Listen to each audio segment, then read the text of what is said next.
아래 공포가 증시를 끌어내리고 있습니다. 확률적으로 보면 지금처럼 10% 하락 이후에는 그게 애초에 빅스지수 20대에서 취할 수 있는 기본 전략이다. 그게 지난 50년간 보여준 확률입니다. 듣다 보면 부자 되는 채널 반투TV. 아래 공포가 증시를 끌어내리고 있습니다. 뉴스에는 자주 어떤 공포 때문에 증시가 무너져 내렸다는 표현이 등장합니다. 보통은 세 가지죠. 아래 공포, 이건 리세션, 경기 후퇴, 경기 침체에 대한 두려움을 뜻하고요. D의 공포, 여기서 D는 디프레션, 불황을 얘기합니다. 리세션이 장기화된 상태를 말하죠. 그리고 S의 공포, 이건 스태그플레이션을 뜻합니다. 스태그네이션과 인플레이션의 합성어로 경기는 침체 상황인데 물가는 비싼 거예요. 경기를 위해 금리를 내리자니 물가가 걱정이고, 물가를 내리려고 금리를 올리자니 경기가 박살나겠죠. 그래서 중앙은행이 이도저도 못하는 상태가 바로 스태그플레이션입니다. 경기가 후퇴하는 걸 리세션, 이게 장기화되면 디프레션, 근데 물가까지 높아서 아무것도 하기 어려워지는 게 스태그플레이션. 이 세 가지가 시장이 늘 두려워하는 3대 공포입니다. 지금은 마치 1970년대와 닮아서 조금만 정책을 잘못하면 쉽게 고물가의 불씨가 살아날 수 있어요. 그래서 높은 금리를 유지하다 보니 늘 경기 침체가 두렵습니다. 만약 경기는 나빠지고 물가는 올라가는 스태그플레이션이 본격적으로 오게 될까봐 시장은 자주 이 3대 공포를 떠올리고는 발작을 일으키기 일쑤입니다. 경기 침체에 대한 우려는 시장에 대한 공포를 불러옵니다. 공포는 대개 주가의 하락을 불러오고 주가의 하락은 더 큰 공포를 불러옵니다. 이럴 땐 보통 CNN 공포탐욕지수와 빅스지수를 참조하는데요. 현재 공포탐욕지수는 익스트림 피어, 꽤나 높은 공포 상태에 있습니다. 빅스지수는 어떨까요? 보통 20이 넘으면 조정이 일어나고 현금 비중을 조절하거나 신중한 매수를 해야 됩니다. 30이 넘으면 공포가 꽤 높은 상황이라 극심한 변동성에 시달리죠. 그리고 40이 넘으면 시장은 거의 금융위기 수준으로 인식합니다. 대폭락장이 될 가능성이 높지만 가장 바닥에서 살 기회이기도 합니다. 현재 빅스지수는 26.54, 거의 30에 조금 못 미치는 수준입니다. 이대로 약간의 조정으로 끝날 수도 있고 조금 더 심해지면 급등락을 반복하는 어지러운 시장이 될 수도 있겠죠. 시장의 심리가 이러니 지난 한 주간 미국 주식을 지도로 보면 딱 봐도 아주 시뻘겋게 물들었습니다. 한국 주식은 빨간색이 상승이지만 미국은 빨간색이 하락입니다. 이렇게 한눈에 미국 주식 전체 상황을 지도 형태로 보고 싶으시다면 핀비즈닷컴에서 보실 수 있습니다.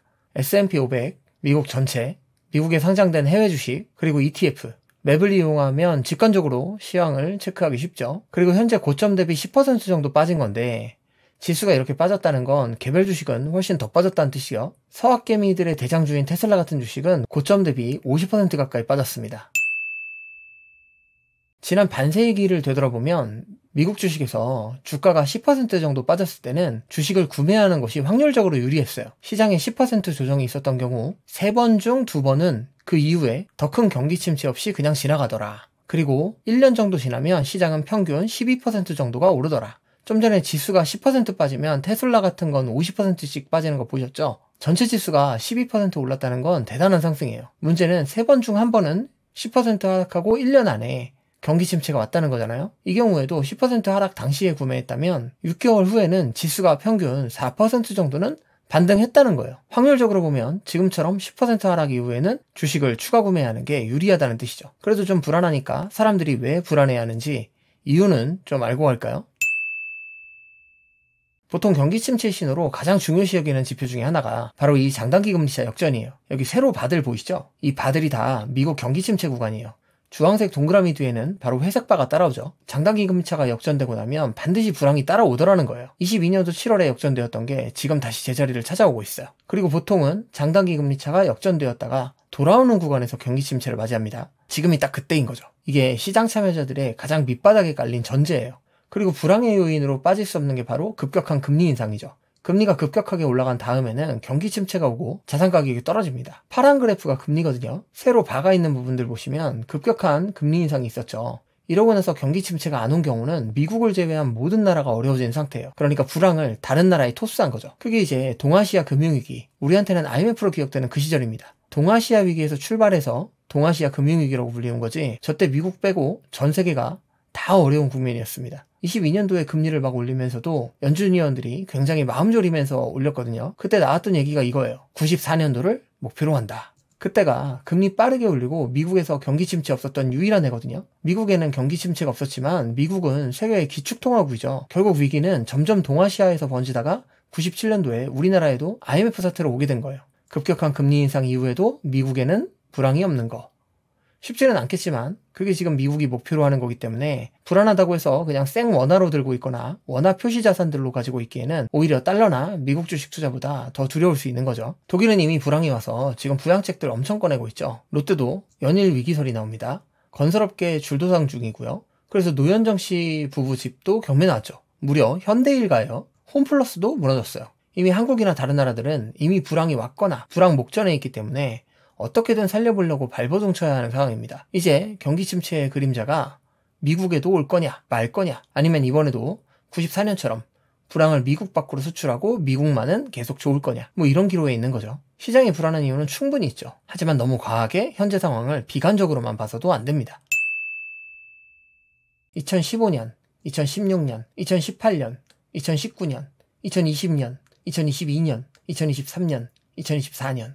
지난 10년만 봐도 시장은 무려 8번이나 아래 공포에 빠져왔어요. 현대인들이 다 너무 정신없이 살다 보니까 불과 반년만 지나도 무슨 일이 있었는지 까맣게 있죠. 그래서 다들 잊고 계시겠지만 뭐 거의 매년 이 아래 공포라는 게 찾아오면서 증시에는 크고 작은 조정을 줬습니다. 근데 대부분의 결론은 그냥 잠깐의 해프닝으로 끝납니다. 그래서 중간중간에 조정이 있기는 하지만 결과적으로는 쭉 우상향하는 게 일반적입니다. 그러니까 이 아래 공포는 대부분의 상황에서 리세션이 아니라 리프라이싱, 가격 재조정입니다. 평소에 사고 싶은 게 있었는데 너무 비싸서 못 사고 있었던 거, 그런 게 있으면 대부분이 이 아래 공포 얘기가 나올 때 사거나 평소보다 더 살 수 있는 기회라는 거죠. 그러니까 아래 공포 어쩌고 하면서 주식이 연일 좀 변동성이 커지더라도 대개는 오르내리는데 너무 일희일비 하실 필요 없고, 또 고점과 저점을 다 맞춰서 샀다 팔았다 하시면서 최대 이익을 다 벌어가려고도 안 하시는 게 좋습니다. 역사상 고점과 저점을 다 맞출 수 있는 천재는 아무도 없었죠. 오직 나만이 그런 게 가능하다고 생각하시는 건 오만일 가능성이 100%에 가깝습니다.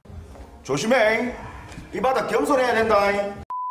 결국 아래 공포라고 거의 매년 어수선을 떠는 기간이 있지만 일반적으로는 좋은 주식을 싸게 살 기회고 대부분은 진짜 불경기가 오지는 않더라.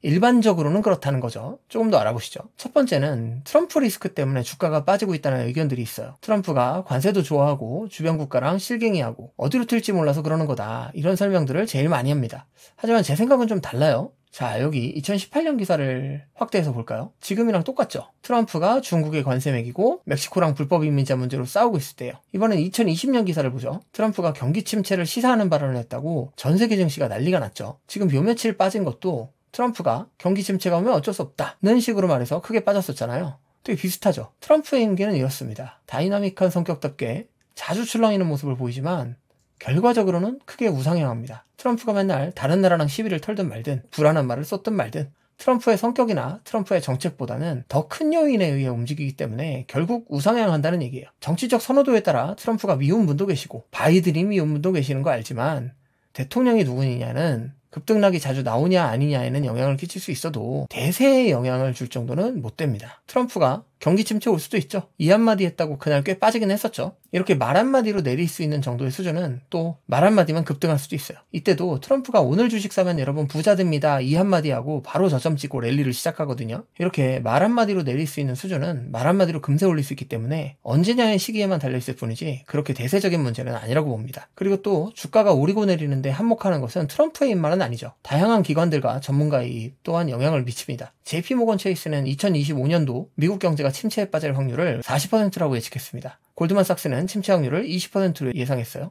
야데니 리서치는 경기 침체를 피할 수 없다는 확신이 35% 정도 든다고 하네요. 이런 전문가라는 사람들의 수많은 말을 듣다 보면 사람들의 심리도 영향을 받겠죠. 그래서 이렇게 투자자들의 심리 지표도 보시면 안 좋게 보는 시각이 지배적이 되었습니다. 미국 주식시장을 긍정적으로 보는 게 초록색이고요. 중립은 회색, 나쁘게 보는 게 빨간색이거든요. 지금은 긍정적으로 보는 사람들이 채 20%가 안 된다는 뜻이에요. 원래 엘리트층이 여론과 상식을 주도하기 때문에 엘리트층에서 좋다 나쁘다 해버리면 대부분의 사람들은 이렇게 움직입니다. 하지만 대중심리 이렇게 안 좋게 만들어 놓고 기관들은 또 사모으기도 하죠. 남들 다 믿는다고 우리까지 믿을 필요는 없다는 거예요. 근데 거대 기관이나 전문가의 말이라고 해서 믿을 만한 게 될까요? 저는 좀 의견을 들어보는 거지 잘 믿지는 않는 편이에요. 1920년대 유명했던 경제학자 어빙 피셔라는 사람이 있어요. 이제 주가가 영원히 떨어지지 않는 지점에 도달했습니다. 당시 그런 말을 했죠. 그게 언제냐? 그 유명한 대공황이 시작되기 2주 전 1929년 10월 15일이었습니다. 전문가라고 다 믿을 만하지 못하다는 대표적인 사례죠.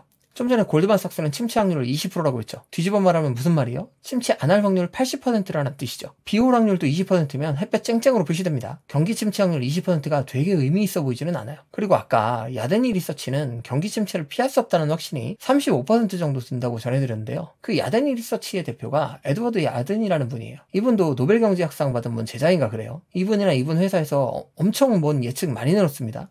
22년도에는 지금 경기는 뜨겁고 더 뜨거워진다. 1920년대 황금기가 재현될 거다. 이 말하고 얼마 안 가서 폭락했어요. 2008년에도 이 아저씨는 올해 하반기에 좋을 거야. S&P 500기업 하반기에 7%씩 이익 성장한다.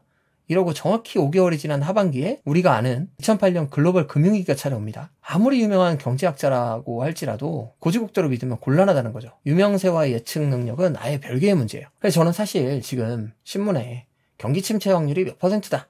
유명한 사람 누가 말했다.